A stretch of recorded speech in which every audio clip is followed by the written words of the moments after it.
Gumugulong na ang investigasyon sa pulis na suspect sa pagpatay sa isang babae sa isang motel sa lungsod ng Maynila.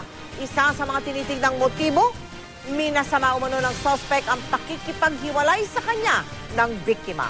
Nakatutok si June Veneracion.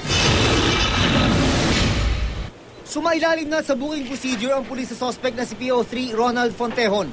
Kinuna ng fingerprint at ng mugshot. Si Fontejon ang suspect sa pagpatay umano sa kanyang karelasyon sa loob ng isang motel sa Maynila nitong linggo. Sumuko siya noong Miyerkules at ngayon nakakulong sa Manila Police District. Pinatay umano sa sakal ng suspect ang karelasyon na si Kylie Barroca gamit ang straw na pantali sa kahon.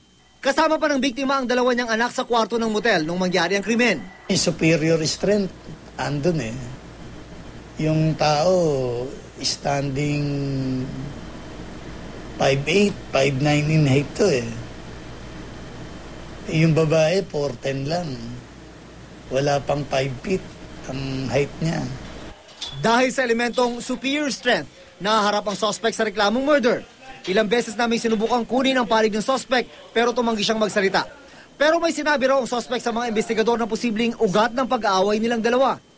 Itong namatay is allegedly, ang sabi niya, is text wife niya, parang ganon. And to the point na nag-aaway sila nung misis niya. Pero taliwas raw ito sa bersyon ng ilan sa mga saksing nakausap nila. Ang sabi nung ilang witnesses natin, gusto niyang humiwalay nitong babae. Yun ang allegation nila. Ngayong gabi, inaasahang sasailalim sa inquest proceeding ang suspect na pulis. June Veneracion, Nakatutok, 24 Oras.